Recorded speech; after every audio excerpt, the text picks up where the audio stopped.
நாம் வளர்ந்து வர காலத்தில் நிறைய தவறுகள் செய்வோம். வீட்டுக்கு தெரியாமல் பல விஷயங்கள் பண்ணுவோம். அதெல்லாம் தெரிய வரும்போது பெரும்பாலான வீட்டில் நம்ம அம்மா பார்த்திங்கன்னா ஒவ்வொரு தடவையும் நாம் செய்கிற தவறுகளை சரி அடுத்த தடவை இப்படி பண்ணாத அப்படின்னு சொல்லி மன்னிச்சு விட்டுடுவாங்க. ஆனால் என்னைக்காவது ஒரு நாள் இது என்ன சாதாரண விஷயந்தானே அப்படின்னு அதோடைய வீரியம் தெரியாமல் நாம் செய்கிற ஒரு தவறை ஒரு நாளும் அம்மா மன்னிக்க மாட்டாங்க. அதே போல தான் கடவுளுங்கிறதுக்கு இந்த கதை ஒரு மிகச்சிறந்த உதாரணம். அது என்ன தவறுன்னு தெரிஞ்சுக்க கதையை கடைசி வரைக்கும் கேளுங்க. எல்லோருக்கும் வணக்கம். நான் உங்கள் திவ்யதர்ஷினி. இது மகாபாரதத்தின் சபா பர்வத்தில் வரும் கதை. பாண்டவர்கள் இந்திரபிரஸ்தத்தில் அரண்மனை கட்டி ஆட்சி செய்ய ஆரம்பித்த நேரம் அது. அப்போ ஒரு முறை நாரத முனிவர் யுதிஷ்டருடைய அவைக்கு வந்திருந்தார். யுதிஷ்டர் அங்கே எப்படி ஆட்சி செய்கிறாரு, அங்கே நடக்கக்கூடிய விஷயங்கள் எல்லாம் என்ன அப்படின்னு விசாரித்து முடித்ததுக்கப்புறம் நாரத முனிவர் யுதிஷ்டருக்கு ஒரு விஷயத்த சொல்கிறாரு. யுதிஷ்டா, ராஜசூய வேள்வி நடத்தின மன்னர்கள் எல்லாருக்குமே இந்திரலோகத்தில் ஒரு பதவி கிடைச்சி சந்தோஷமாக இருக்காங்க. மாமன்னன் ஆகிய நீயும் ராஜசூய வேள்வி நடத்தி பெரும் சக்கரவர்த்தியாக ஆக தகுதியுடையவன். அதுதான் உன் தந்தையான பாண்டுவுடைய ஆசையும் கூட. உன் தம்பிகள் உன்னோட இருக்கிற வரைக்கும் உன்னை யாராலையும் வெல்ல முடியாது. அதனால் தைரியமாக ராஜசூய வேள்வியை நடத்து அப்படின்னு ஆலோசனை சொல்கிறாரு. இதையெல்லாம் கேட்டுக்கிட்ட தர்மரும் நாரதர் போனதுக்கப்புறம் அவருடைய தம்பிகள், அமைச்சர்கள், குருமார்கள், நண்பர்கள்னு அவருடைய நலம் விரும்பிகள் எல்லாரையும் கூப்பிட்டு ஆலோசனை கேட்குறாரு. எல்லாருமே ராஜசூய வேள்வி நடத்துறது தான் நல்லது அப்படின்னு சொல்கிறாங்க. இருந்தாலும் யுதிஷ்டருக்கு மனசில் ஏதோ ஒரு உறுத்தல் இருந்துக்கிட்டே இருக்கு. எல்லாருக்கும் இதோட முடிவும் அதனால் ஏற்படக்கூடிய பலன்கள் மட்டும்தான் கண்ணுக்கு தெரியும். உண்மையிலேயே இதில் இருக்கக்கூடிய சிரமங்களும் தடங்கல்களும் யாரும் யோசிக்க மாட்டாங்க. ஆனால் உலக நன்மைக்காக யோசிக்கிறவர் கிருஷ்ணர் மட்டும்தான். அதனால் இந்த விஷயத்தில் கிருஷ்ணர் என்ன சொல்கிறாரோ அதுவே கடைசி முடிவு அப்படின்னு யோசித்து கிருஷ்ணர்கிட்ட ஆலோசனை கேட்குறாரு தர்மர். இதை கேட்ட கிருஷ்ணரோ, யுதிஷ்டா, இந்த வேள்வியை செய்கிறதுக்கு எல்லா தகுதிகளும் உனக்கு இருக்குது. அதுக்கு இங்கே இருக்கிற எல்லா மன்னர்களும் உனக்கு ஒத்துழைப்பாங்க. ஆனால் இந்த பூமியுடைய மத்திய பகுதியை ஆட்சி செஞ்சுக்கிட்டு இருக்கிற ஒருத்தன் இருக்கான். இந்த மன்னர்கள் எல்லாரையும் விட செல்வத்திலையும் வீரத்திலையும் பலமிகுந்த அவன் பல நாடுகள் மேலே போர் தொடுத்து தன்னுடைய நாட்டை விரிவுபடுத்திட்டு வரான். தான் ஒரு பெரும் சக்கரவர்த்தி ஆகணுங்கிற எண்ணம் அவனுக்கு உண்டு. அப்படி இருக்கும்போது அவன் உனக்கு ஆதரவு கொடுத்து உன்னை சக்கரவர்த்தி ஆகிறதுக்கு கண்டிப்பாக விட மாட்டான்.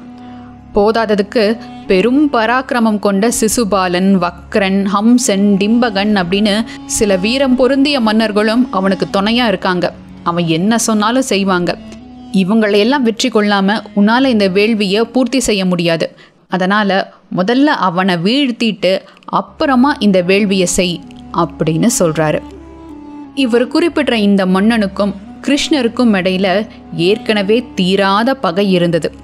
கிருஷ்ணரை கொல்றது தான் தன்னுடைய வாழ்நாள் நோக்கமாகவே வச்சிருக்கிற அந்த மன்னன் யாருங்கிறத தெரிஞ்சுக்க கதையை தொடர்ந்து கேளுங்க.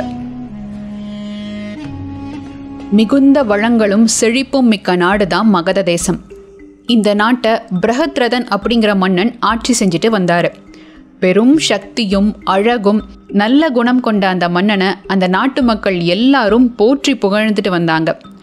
இவருடைய அருமை பெருமைகள் எல்லாம் தெரிஞ்ச காசி நாட்டு மன்னர் தன்னுடைய இரட்டை பிறவி மகள்களை பிரஹத்ரதனுக்கு மணமுடிச்சு கொடுக்க முன்வந்தார். அவங்க 2 பேரையும் திருமணம் செஞ்சுக்கிட்ட பிரஹத்ரதன் எந்த ஒரு காலகட்டத்திலையும் அவங்க 2 பேருக்கு நடுவில் பாகுபாடு பார்க்கக்கூடாது, 2 பேர்கிட்டையும் சம அன்போடு இருக்கணும், அவங்கள சமமாக நடத்தணும்னு தனக்குள்ளேயே முடிவு பண்ணிக்கிட்டாரு. அதன்படி பல ஆண்டுகள் இந்த மன்னன் தன் மனைவிகளோட சிறப்பாக வாழ்ந்துட்டு வந்தார். ஆனால் அவங்க சந்தோஷம் ரொம்ப காலம் நீடிக்கலை. காரணம், தன்னுடைய குலத்தை விருத்தி செய்ய அவருக்கு ஒரு குழந்தை இல்லாதது தான். இதனால் வேதனைப்பட்ட மன்னன் ஏராளமான சடங்குகளையும் ஹோமங்களையும் வேள்விகளையும் செய்கிறாரு. ஆனால் அவருக்கு குழந்தை பாக்கியம் கிடைக்கவே இல்லை. இப்படி மன்னர் வேதனைப்பட்டுக்கிட்டு இருந்த காலகட்டத்தில் தான் ஒரு நாள் மிக உயர்ந்த ஆத்மபலம் கொண்ட முனிவரான சண்டகௌசிகர் இந்த மன்னனுடைய தலைநகருக்கு வந்திருந்தார். அங்கே இருந்த அடர்ந்த வனப்பகுதியில் ஒரு மாமரத்துக்கு அடியில் அவர் தவம் செஞ்சுக்கிட்டு இருக்கிறத கேள்விப்பட்ட மன்னன் முனிவரை பார்க்கறதுக்காக போகிறாரு. முனிவருக்கு என்னெல்லாம் வேணுமோ அதை பார்த்து பார்த்து கவனித்து பணிவிட செய்கிறாரு. அவருடைய உபசரிப்பில் மகிழ்ந்து போன முனிவர், மன்னா, உனக்கு ஒரு வரம் கொடுக்கணும்னு நினைக்கிறேன், என்ன வரம் வேணும் அப்படின்னு கேட்குறாரு. அப்போ மன்னரோ, ஐயா, ஒரு வாரிசு கூட இல்லாத அளவுக்கு பெரும் பாவம் பண்ணவண்ணா, நீங்கள் கொடுக்குற வரத்தையும் இந்த நாட்டையும் வச்சுக்கிட்டு நான் என்ன பண்ண போகிறேன்?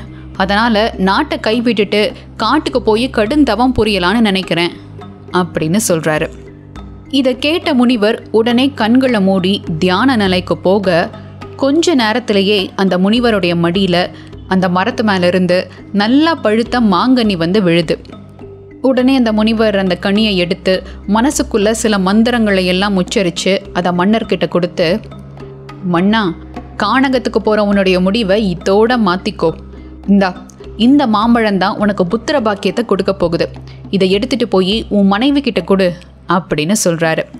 இதை கேட்டதும் மன்னர் ரொம்ப சந்தோஷமாக அந்த மாம்பழத்தை எடுத்துகிட்டு அரண்மனைக்கு போகிறாரு. மன்னர் முனிவரை பார்த்துட்டு வர்றதை தெரிஞ்சதும் ஏதோ ஒரு நல்ல செய்தியோடு தான் வருவார் அப்படின்னு அவருடைய மனைவிகள் 2 பேரும் ரொம்ப சந்தோஷமாக அவர்கிட்ட வராங்க. அவர்கிட்ட இருக்கிறதோ ஒரு மாம்பழம், ஆனால் மனைவிகளோ 2 பேர். இவங்களில் யாருக்கு இந்த மாம்பழத்தை கொடுக்கறது அப்படின்னு யோசிக்கிறாரு மன்னர். அப்புறம் கல்யாணம் பண்ணும்போது தான் எடுத்துக்கிட்ட உறுதிமொழியை நினச்சி பார்த்தவர் அந்த மாம்பழத்தை 2ஆக வெட்டி தன்னுடைய 2 மனைவிகளுக்கும் ஒவ்வொரு பாகத்தை கொடுக்குறாரு. அவங்களுடைய அசைக்க முடியாத நம்பிக்கையாலும் முனிவருடைய வார்த்தை பலத்தாலும் கொஞ்ச நாள்லேயே 2 பேரும் கர்ப்பவதியாகிறாங்க. இவ்வளவு நாள் காத்திருந்த தனக்கு ஒரே நேரத்தில் 2 குழந்தைகள் பிறக்க போகுது அப்படின்னு மன்னருடைய மகிழ்ச்சிக்கு அளவே இல்லைங்க. ராணிகளுக்கு பிரசவ நாளும் வந்தது. ஆனால் அங்கே அவங்களுக்கு சந்தோஷத்துக்கு பதிலாக அதிர்ச்சி தான் காத்துக்கிட்டு இருந்தது. 2 பேருக்கும் 2 குழந்தைகள் பிறக்கிறதுக்கு பதிலாக ஒரு கை, ஒரு கால், அரை உடல், அரை முகம் கொண்ட 2 கூறுகள் பிறந்தது. அந்த 2 துண்டுகளாக இருக்கக்கூடிய குழந்தைய பார்த்த தாய்மார்களுக்கு ரொம்பவுமே பயமாக இருந்தது. மன்னர் பார்த்தா இதை எப்படி தாங்கிப்பார்னு பயந்த அந்த சகோதரிகள் அந்த துண்டுகளை தங்களுக்கு பிரசவம் பார்த்த மருத்துவச்சிக்கிட்ட கொடுத்து அதை எங்காவது போய் போட்டுட்டு வர சொல்லிடுறாங்க. அந்த மருத்துவச்சியும் அதை ஒரு துணியில் சுற்றி அரண்மனைக்கு பின்புறத்தில் இருந்த ஒரு காட்டுக்குள்ளே போய் தூக்கி வீசிட்டு வந்துடுறாங்க. அந்த காட்டு பகுதியில் இறைச்சியை உண்ணும் ஜரை அப்படிங்கிற ஒரு ராட்சசி வாழ்ந்துட்டு வந்தா.